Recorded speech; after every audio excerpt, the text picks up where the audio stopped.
Alafia and welcome. This is Nkechi Taifa, civil and human rights attorney, scholar activist, freedom fighter, and bestseller author. This is Human Rights and Justice, my thought-provoking talk show featuring kick-ass commentary and stimulating guests. We discuss domestic and global themes, highlighting political, economic, and social rights. Get up and stand up with me, Nkechi Taifa, for human rights and justice. We declare our rank on this earth to be a man, to be a human being, to be respected as a human being, to be given the rights of a human being in this society, on this earth, in this day, which we intend to bring into existence by any means necessary. Welcome to Human Rights and Justice with your host, attorney Nkechi Taifa. I've just returned from Geneva, Switzerland, where I had the honor of attending the United Nations Permanent Forum on People of African Descent. This episode will be devoted to hearing from official statements of some of my colleagues who were there in Geneva, who testified in the reparations session chaired by Permanent Forum Commissioner Justin Hansford and other members.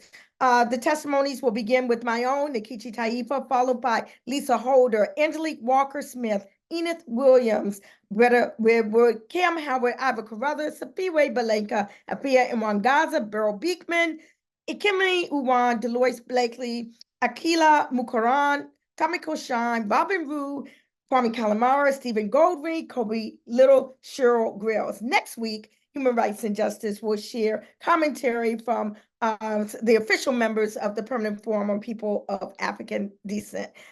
Let's let it roll. Thank you so much. Next, we have Nkechi Taifa from the Reparation Education Project. Nkechi Taifa, you have 2 minutes. The floor is yours. And thank you for this opportunity to speak. I am attorney Nkechi Taifa, director of the Reparation Education Project.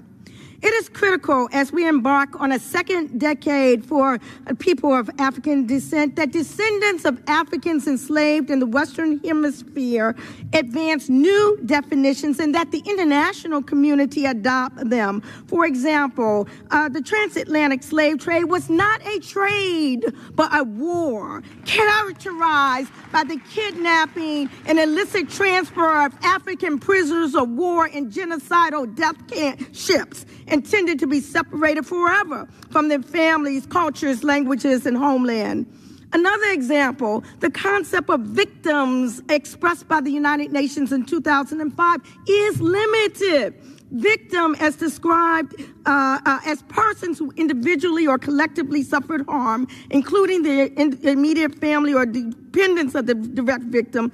This definition, however, fails to expressly include the generational realities of the international kidnapping and chattelization of human beings, because this crime against humanity spanned generations. The term victim, as well as immediate family or dependents of the direct victim, must not be narrowly construed, but expressly include the generational realities of the enslavement era and its living legacies as well.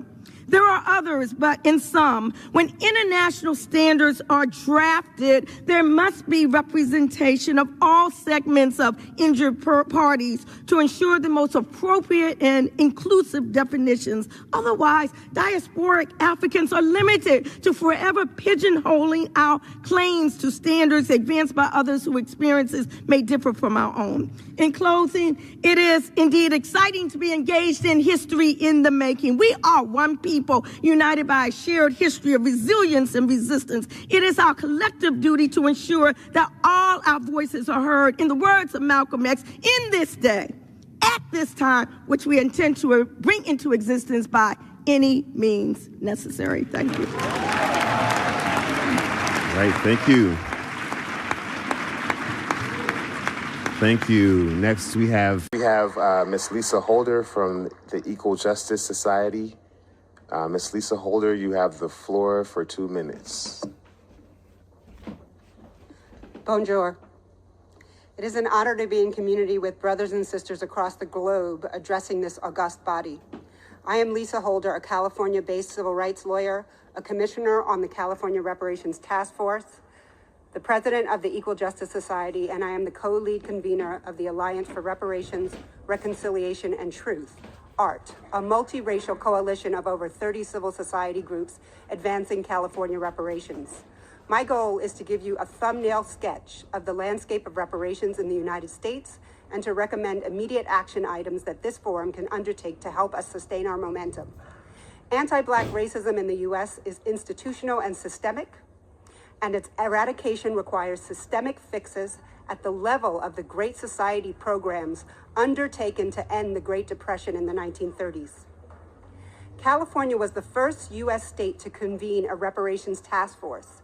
After 2 years of research and 30 public hearings, the task force delivered, number one, an 1,100-page book of truth that documents past and continuing harm of anti-Black discrimination in every facet of American life and on every sector of California civil society. Number two, the irrefutable legal case for reparations that can and will withstand judicial scrutiny. And number three, 115 legislative bills and policy proposals for retooling every California social and economic system so that California institutions that, by design, underserved Black people are transformed to serve and, where necessary, center Black health, wealth, and well-being. Like the CARICOM program just outlined by the esteemed Barbados ambassador, our California vision of reparations goes way beyond a check in the mail and demands total systems change. Momentum for reparations in the U.S. is growing at a feverish pitch. 3 years ago, when we convened the California Task Force, we were the only state to accomplish this. Today, several other states have appointed similar commissions, and locally, in just 3 years, the number of reparations municipal commissions has grown from single digits to several hundred. The United Nations reparations standards, restitution, compensation, rehabilitation, satisfaction, and guarantees of non-repetition were the touchstone of the California Task Force Reparations Report and its 150 policy proposals, and are the prism through which we define our advocacy and messaging at ART.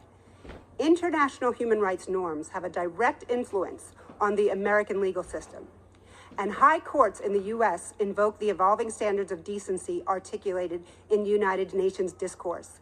The Alliance of Reparations, Restitution, and Truth solicits UN PIFPA's actions in 2 areas, general and specific. Number one, undertake concrete steps to support local reparations efforts, recognizing that local reparations initiatives are more likely to succeed with the imprimatur and stamp of the approval of this body. And number two, endorse the California Reparations Task Force report at www.supportreparations.org. Thank you. Thank you so much, Ms. Holder. Thank you. Next we have Reverend Dr. Angelique Walker-Smith from Bread for the World and World Council of Churches. You have the floor for 2 minutes. Reverend Dr. Angelique Walker-Smith. Thank you very much, Dr. Hansford and moderator. Good morning. I am Reverend Dr. Angelique Walker-Smith, and I serve as president of the World Council of Churches from North America, Pan-African strategist from Bread for the World, and a member of the civil society group of the PFAD. The World Council of Churches is a global fellowship of approximately over 500,000 Christians around the world, and has been deeply committed to its relationship to the United Nations since 1946 through the Commission of the Churches on International Affairs. We met on this week officially to offer our official statement on behalf of this global body in over 100 countries around the world. We met to make the following affirmations and the recommendations, and we have a full statement that will follow, of which we will not be able to offer in its entirety. 1, we affirm that some of our members in the Christian Fellowship and the civil society are partners who are taking leadership in many places in championing the dignity, rights, and humanity of people of African descent in ways that are transformational, transformative, both locally and globally. This includes work on reparations and reparatory justice, as well as implementation of strategies to challenge systemic racism. Number 2, we affirm the resilience of people of African descent, beginning with our ancestors, to survive conditions that made them less than human, even thrive not only in their faith, socially, culturally, economically, and politically, making contributions that remain all for our world, even through most and much of it still not fully recognized. Number 3, we affirm the resilience of women and girls of African descent who, despite carrying a disproportionate burden of inequalities and continue to share and have challenges relative to full equality. Recommendations, we recommend an explicit acknowledgement of all people of African descent and are intended to affirm human dignity and all human rights, and including all of the opportunities therein in development. There are other recommendations. We haven't time to go through them, but I will say that one of the things we also affirm in this moment is also the self-determination of Haitian people and communities. The document will be submitted. Thank you. Thank you so much. Thank you. Next, we have Ade, Reparations Finance Lab.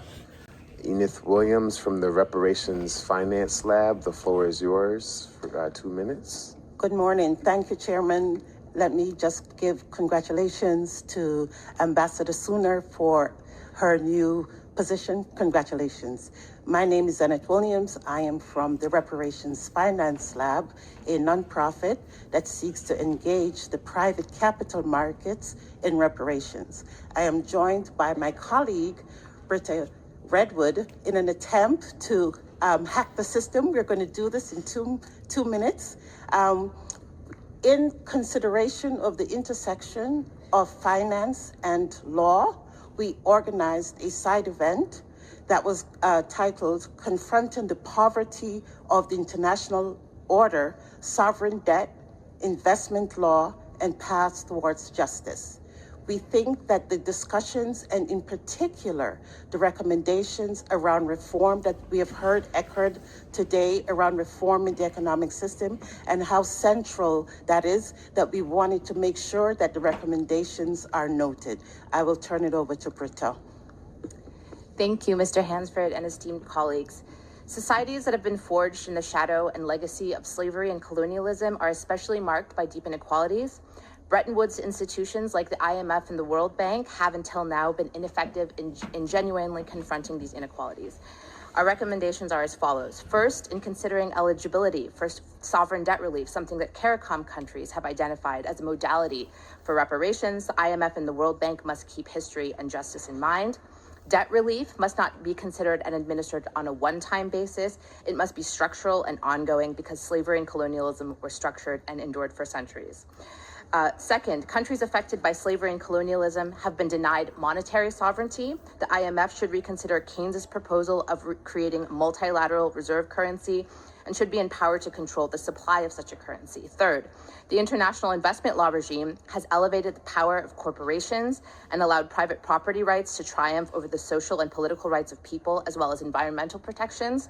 The focus, priorities, and norms that undergird international investment law must be radically interrogated, and new norms that focus on the potential of investment to further development and allow for full enjoyment of social and political rights must be identified, and our further conclusions will be submitted. Thank you so much. Right. Thank you so much.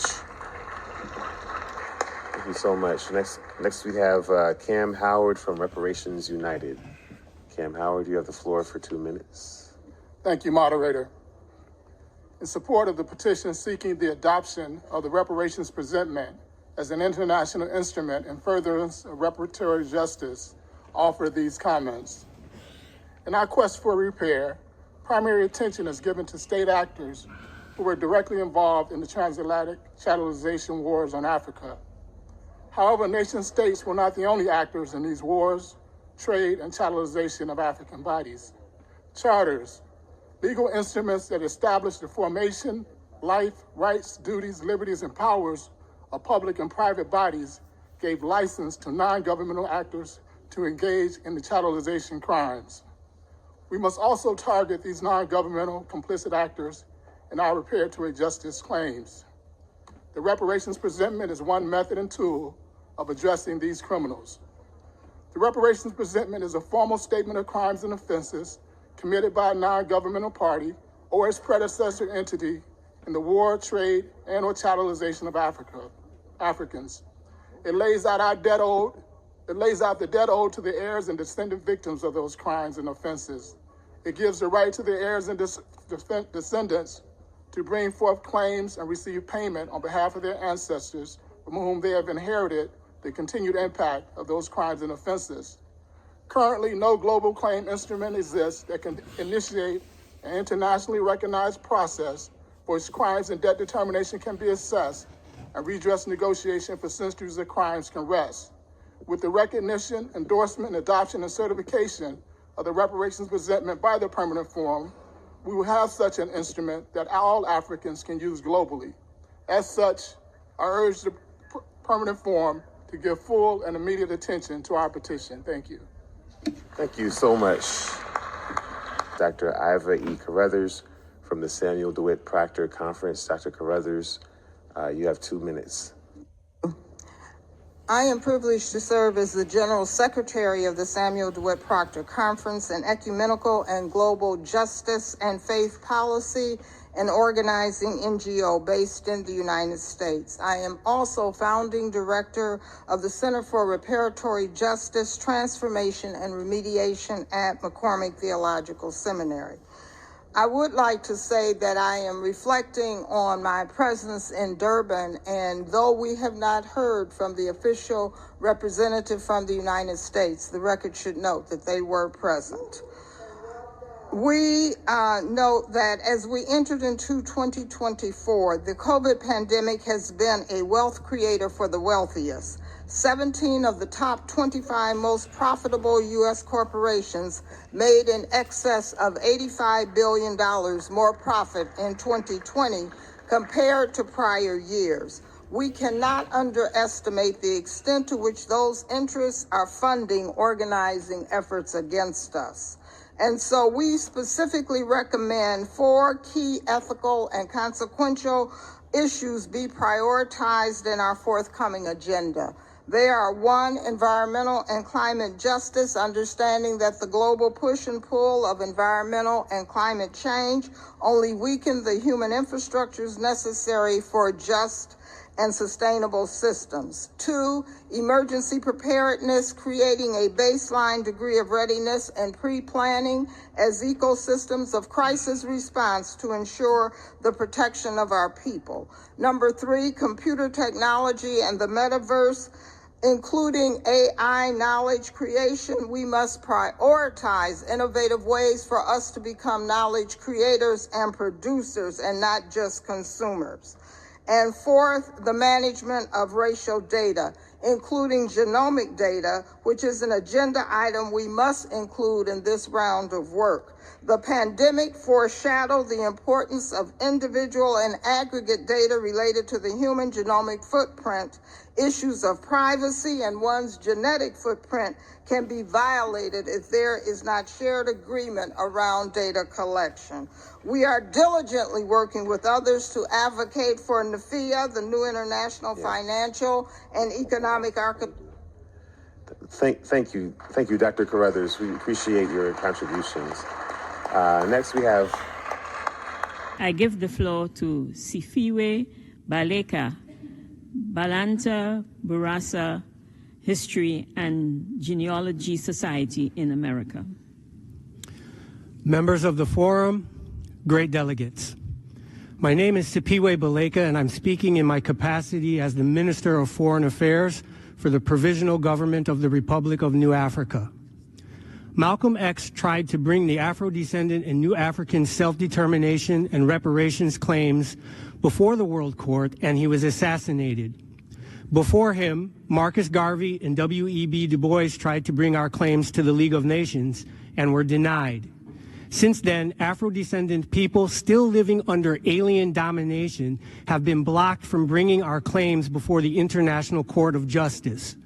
We were thus encouraged when UN Resolution 75-314 establishing this forum emphasized the opportunity for the implementation of the Durban Declaration and Program of Action.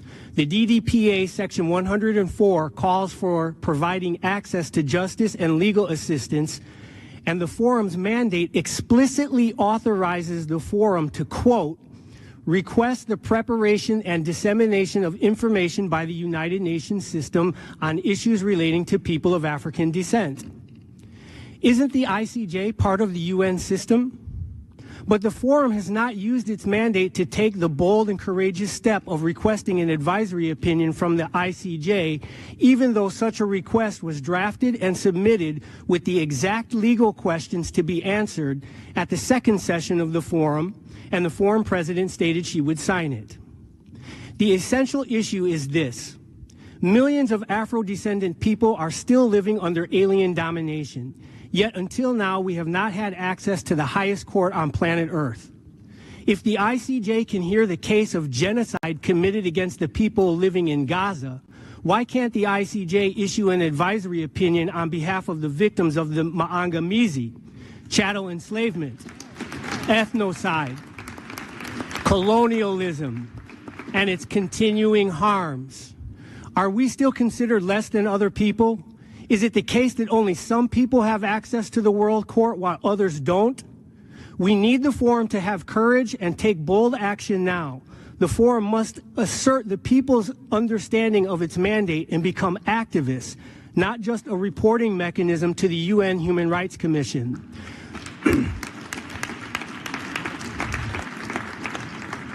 In conclusion, let's end the first decade of people of African descent with a real accomplishment, initiating the case for reparations. It only takes the new forum chair, June Sumer, to sign the request, supported by 300 representatives of civil society, and send it to the registrar of the ICJ. That can be done by the concluding session of this forum if we, the delegates, demand it. We must force the UN system to take a position, and the forum is the mechanism to do that. Thank you.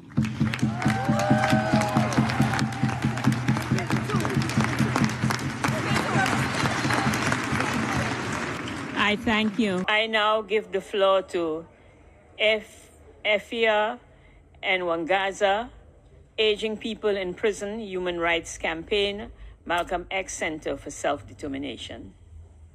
Sisters and brothers, friends, I am Efia Nwanganza, attorney at law, founder and director of the Malcolm X Center for Self-Determination, veteran of the 1960s Student Nonviolent Coordinating Committee, Black Power, Civil Rights Movement, a participant in the 2001 UN World Conference Against Racism.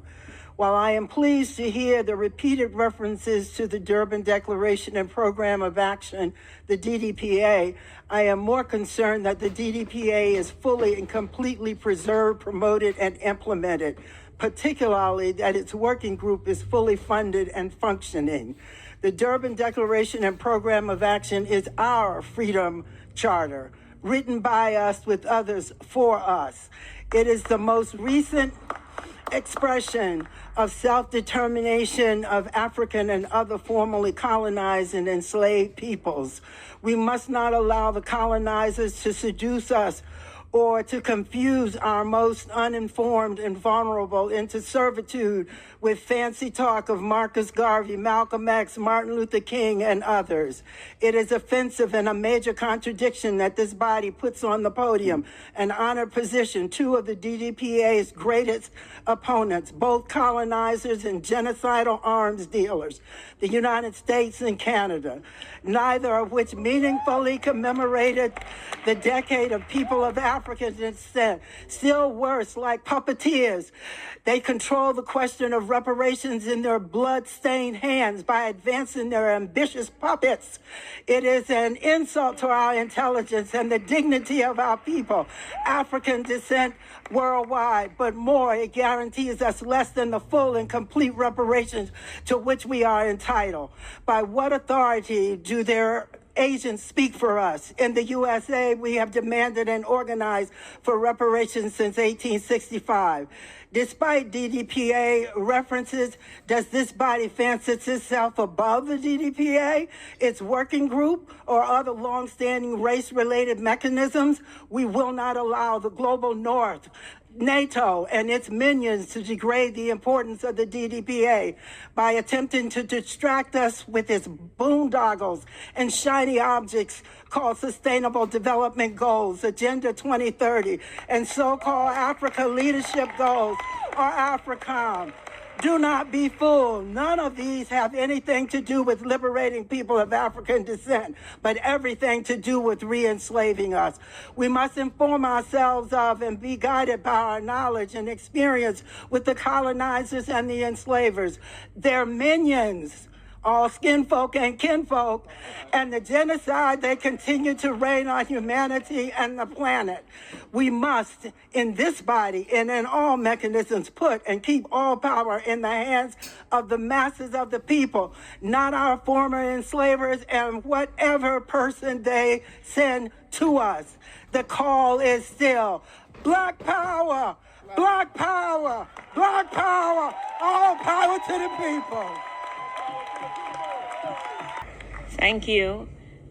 I now give the floor to Beryl A. Biekman, TA International, National Monument, Dutch Slavery Past. Thank you, Madam Chair. Madam Chair, since the World Conference Against Racism, I have countless opportunity to speak out and promote the implementation of the DDPA.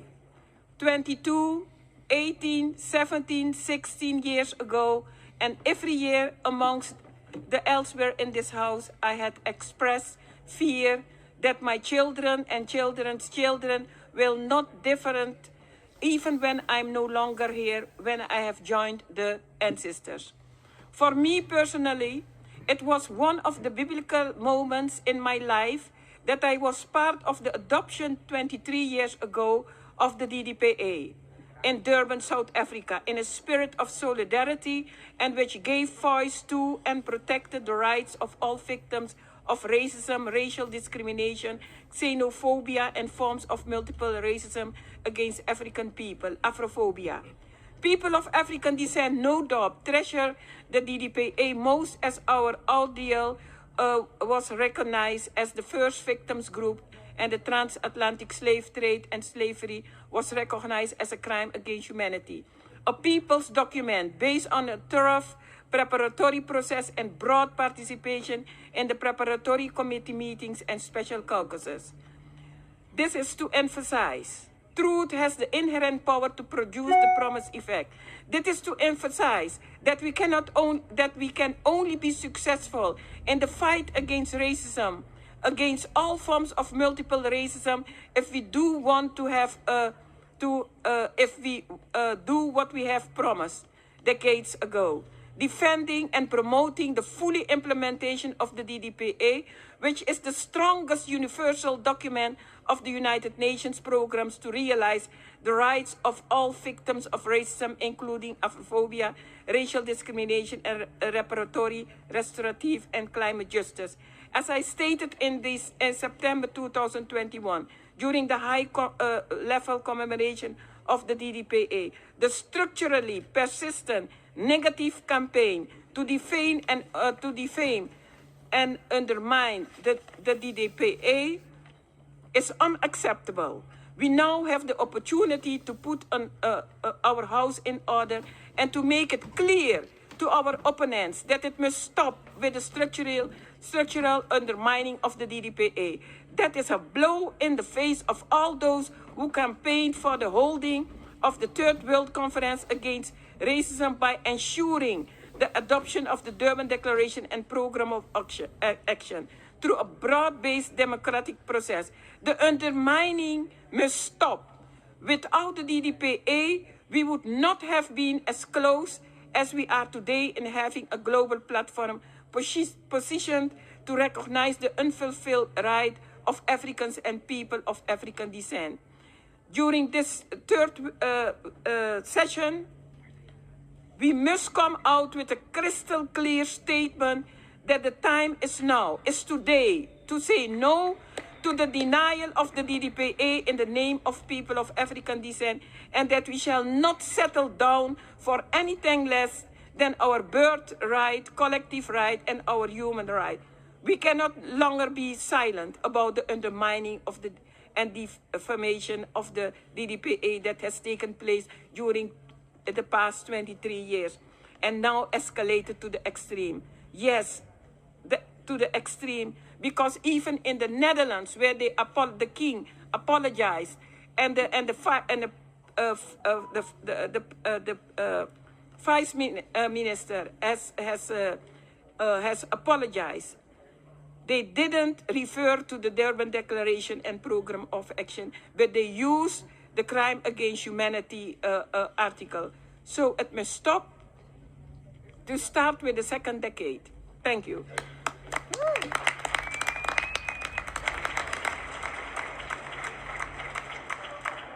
I give the floor to Ekemini Uwan, ICSWG UN PFAPD.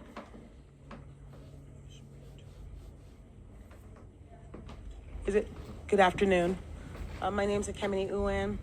I'm the co-founder of Truth Table podcast and also charter member of the Civil Society Working Group. Sorry. Oh, there we go. Sorry. Okay, there we go. Sorry, my name is Ekemini Uwan, public theologian, co-founder and co-host of award-winning podcast called Truth Table and charter member of the International Civil Society Working Group. 12.5 million, that's the number of Africans who were stolen from their ethnic groups, villages, states, land, family, and more.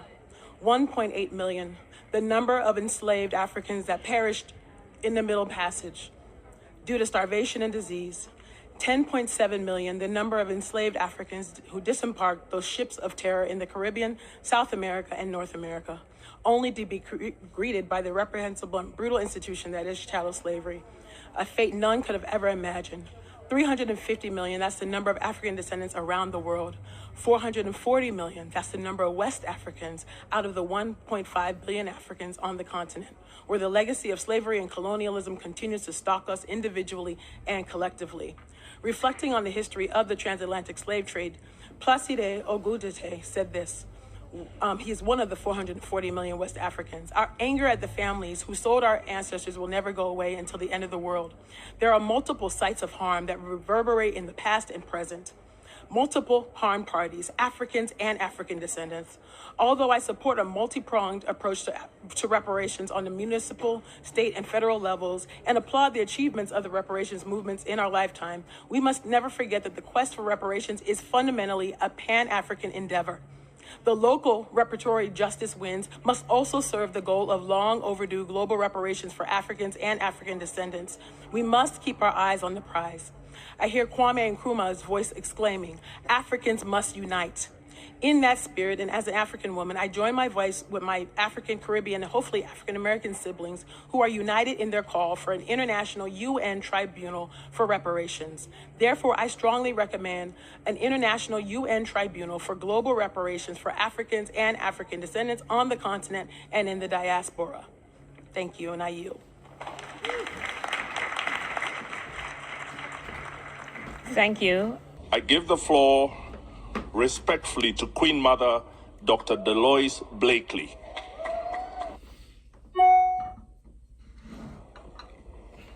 On behalf of us as African people, Queen Mother represent North, South, East, and West, based on my DNA, Africa. Recognizing the oldest kingdom of Nubian people, the kingdom of Kush, restoring and renovating for us to come home, the children of the diaspora. As we say here in honor of the United Nations Human Rights Commission, the permanent forum of people of African descent, we recognize the work of the Restitution Study Group, get to know what they are doing. Talking is enough. It's time to do implementation. During this past week, they are telling the story about the Benin bronze. It is the culture of a people. It's the soul culture of a people. The film that you must watch out for, they belong to all of us. The Benin bronze slave trade story, highlighted by one of the greatest filmmakers in the world. Queen Mother wants you to keep your eyes open and your ears tuned in and your mind raptured and captured your culture, the soul energy of a people. My son, the children must run now. He's going to repeat this statement as fast as he can. Run. The Executive Director, DeAndre Farmer, emphasized our DNA connection to the Benin Kingdom, reinforcing our claim to these artifacts, which hold immense historical and cultural significance. We are appealed by museum silence on the slave trade origins, those artifacts, and we can call for a change in narrative and increased access to our heritage. Illinois State Representative Carol Zemons have pledged legislative action to address our exclusion from history, recognizing the sacrifices our ancestors made. Moving forward, SRG Brazil, Germany, and the others continue to advocate for justice and reconciliation, including the establishment of the Benin Kingdom Museum in Harlem. Ashe, ashe, ashe, oh.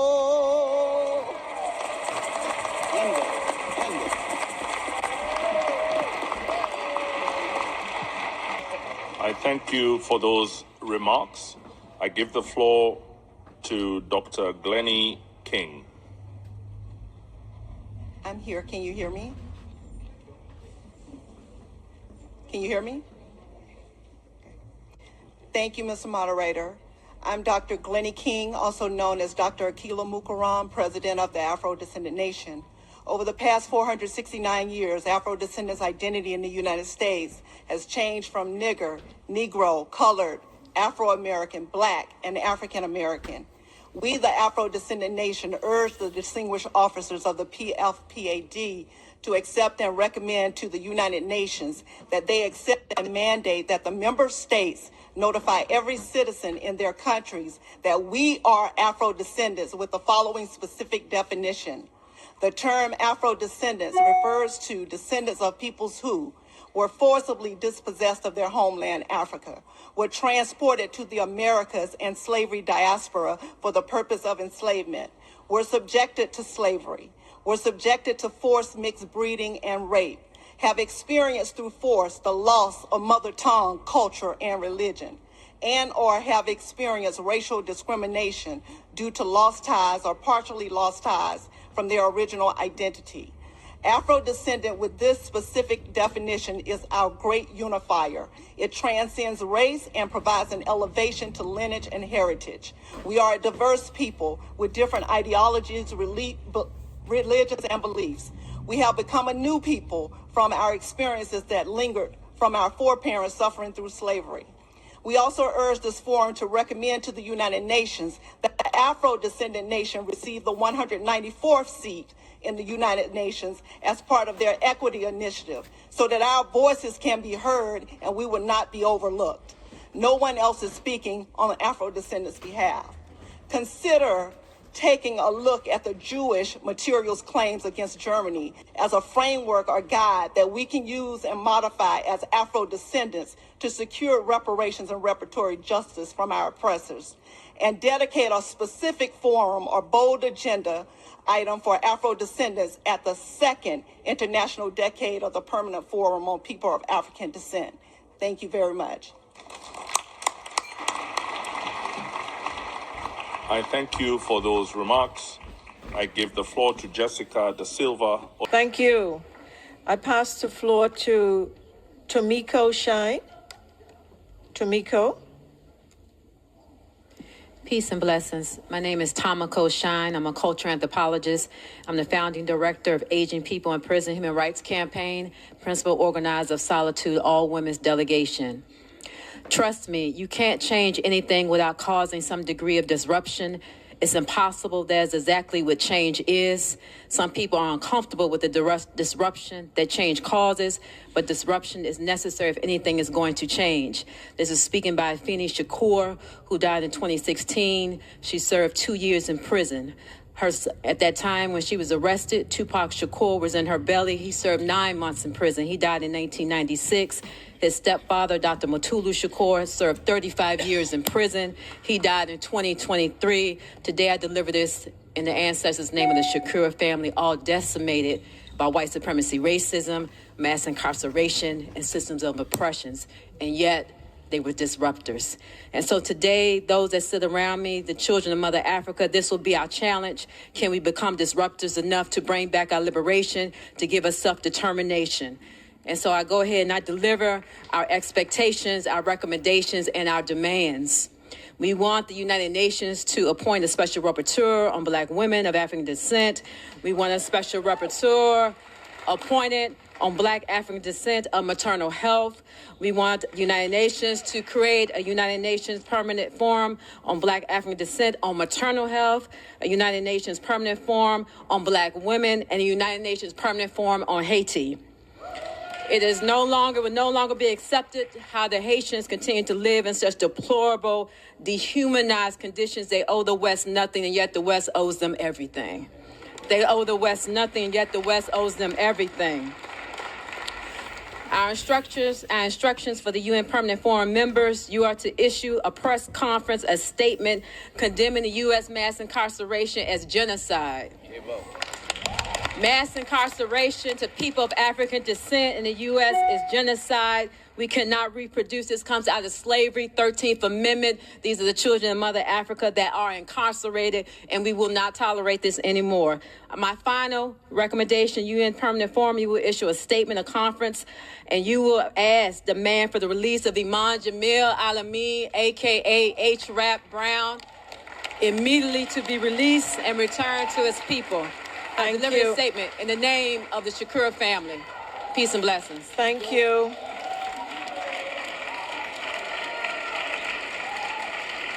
Okay, I will move on to Robin Rowe, First Repair.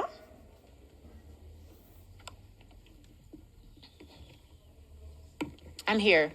Peace and blessings. My name is Robin R Simmons. I am a retired elected official, chairwoman of the Evanston, Illinois Reparations Committee, and founder of First Repair. I am a Balanta descendant of Guinea-Bissau. Gratitude to all the members of the forum and panelists. Thank you for your leadership. In 2019, Evanston, Illinois, a small American city, passed the nation's first tax-funded local reparations legislation, initially committing $10 million to establish the fund. Today, an additional $10 million has been committed, and additional forms of repair, including cash, we've cut the check, Queen Mother, is being dispersed. Additionally, the city is holding that growing fund in a Black-owned bank. I want to acknowledge forum member Professor Justin Hansford and attorney Nicholas Cummings for the development and, more importantly, the implementation of a viable legal framework that made this a reality. Several others in this room contributed to this outcome. Evanston's actions has inspired over 100 local reparations initiatives in the United States, including the states of California, Illinois, and New York. 76 of these established reparations teams attended our third annual reparations symposium in Evanston last December. Little by little, a little becomes a lot. This African proverb keeps me encouraged in the struggle. The case for reparations has been made. There are models to implement. Reparations is the only sufficient next step. Black people informed and funded reparations now. Local leaders are proving it is attainable, but localities do not have the resources to deliver full repair. We need comprehensive reparations from all governments, institutions, and industries that have harmed us.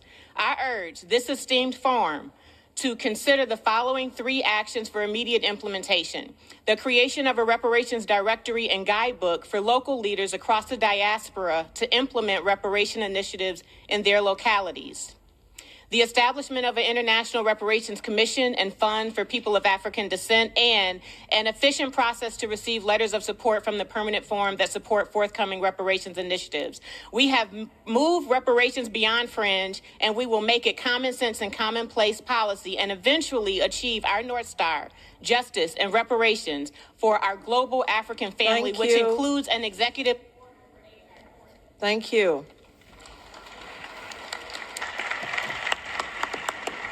Thank you, dear. Kwame Kalimara. Kwame Osagiefo. Is it on? Yes. It is? Okay, good. Thank you. Culturally, the face of African people must represent who we are or who we ought to be. Dr. Asa Hilliard, not before, argues that this is the process of revolution reclaiming African ancestry and culture. He says we must choose to be African or not to be. Being authentic is challenging given the intentional strategy of racism, white supremacy, imperialism, and patriarchy. As a people, we must envision the community in which we are building. Self-determination takes into consideration who we are and the challenges that are presented to us in our enslavement and colonization. African women in their capacity as warriors have never been invisible. Their contributions throughout history have been monumental. So as a libation, I offer some of their names. The Aminta of Dahomey, the first line of combat in modern history. Ashe, Cecile Fatima, voodoo priest who fought and organized Bakémon, which led to the Haitian Revolution. Ibobo Ashe. Nani of Jamaica, we say Ibobo Ashe. Queen Ya Nasantua, we say Ibobo Ashe. Nahanda, we say Ashe. Carlotta of Cuba, we say Ibobo Ashe. And in the United States Empire, some of my personal heroes, Harriet Tubman, Sojourner Truth, Ida B. Wells, Queen Mother Audley Moore, Queen Mother Dara Bakari, Pendle Hamer, Ella Baker, we say Ibobo Ashe. And also we call up Nahanda Abiodun, ancestor, we say Ashe. We must also recognize Assata Shakur, who is in exile in Cuba. We say Ibobo Ashe. As I close, I say we must remember and study our cultural practices. We must remember not to be romantic. We have contradictions that must be challenged. For example, gender diversity in Africa have been on the continent prior to European inventions. Its denial will continue to divide us in our pursuit of our self-determination and human rights. We must also recognize that we're in a protracted war, a war in African peoples, and our strategies and tactics must reflect this. Thank you, sir. Thank you so much. Thank you.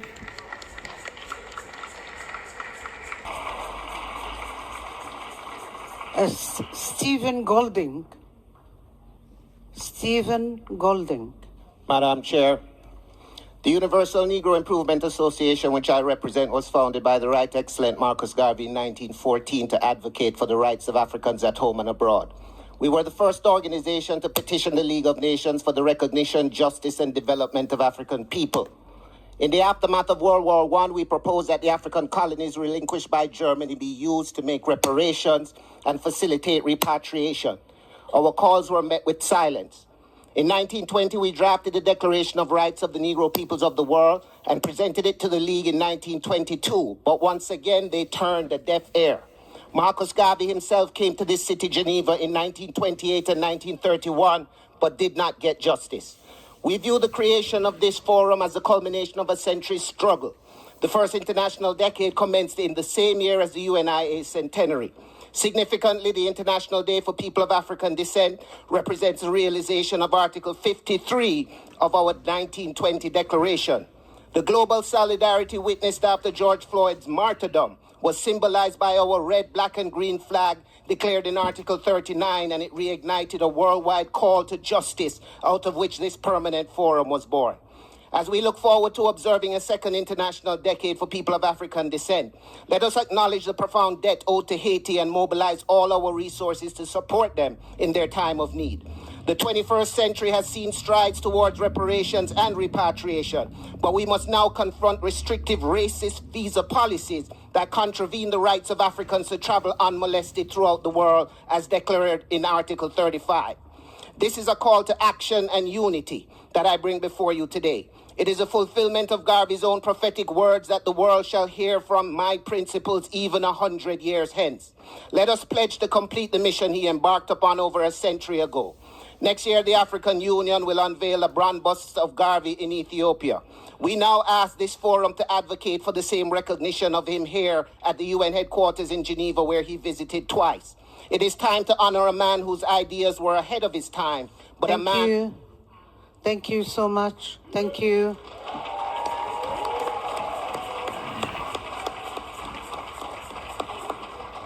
Kobi Little. Kobi Little. Thank you, Madam Vice Chair. Greetings. I am the Reverend Kobi Little.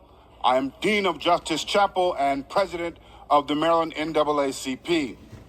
I greet you in the spirit of Ubuntu, Umoja, and Kujishagalia. I am because we are unity and self-determination and self-definition. On behalf of the peoples of the African diaspora and the African Union African Diaspora High Council, 6th region, I intervene to urge this forum to recognize that in the diaspora, where African people do not have state power, civil society organizations are the legitimate representatives of African people and should be regarded with the same protocol and dignity as states. The Permanent Forum and other international bodies must not replicate the nullification and marginalization practices of former colonial powers, neo-colonial powers, and corporate powers.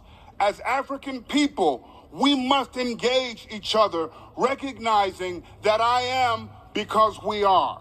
We must do this because in this way, we give power to the people and we ensure power for the people. We rise to affirm what the representative of Ghana has said and urge the inclusion of the Ghana Conference report in this report. We rise to affirm the call for a second decade, and this decade must be a decade of results, a decade that has as its mission justice, recognition, and development. Finally, we want to congratulate Madam Chair, Her Excellency, the Honorable June Soomer, on a successful convening, and to all of the delegates assembled herein, we congratulate you for your brilliance, for your determination, and for your dedication. Tuko Pamoja, we are together, unity now and forever. Yeah!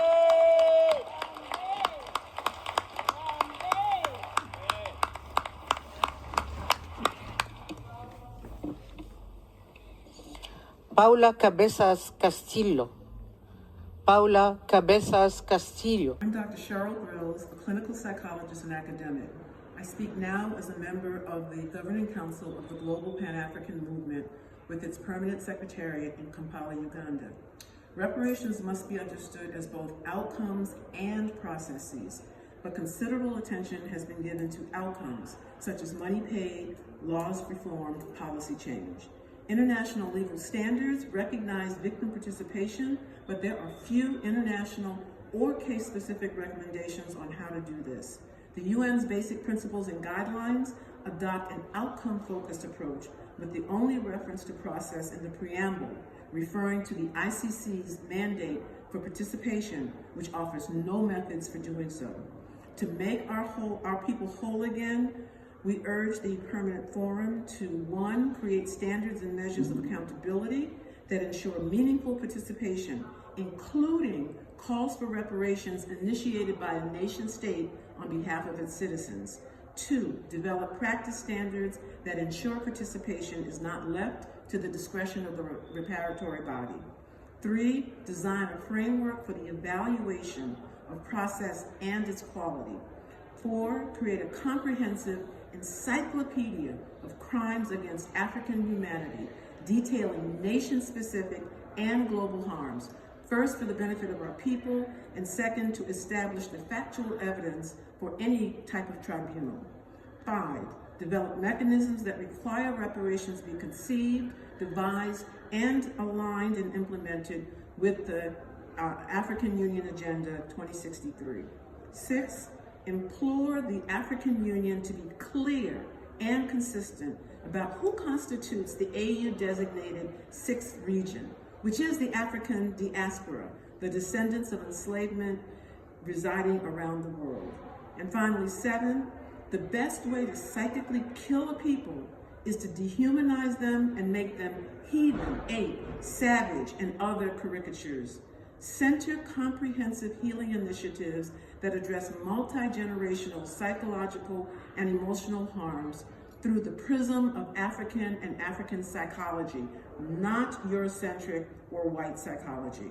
This is a fight for the honor and dignity of our people and for future generations to see themselves with limitless possibility materially, physically, mentally, and spiritually. Our ancestors are watching, and we have nothing better, more revolutionary, or rewarding to do with our lives than to struggle to bring into being a new world, a world in which we, our children, and our people can live, love, and create freely and stand and walk in a warmer sun.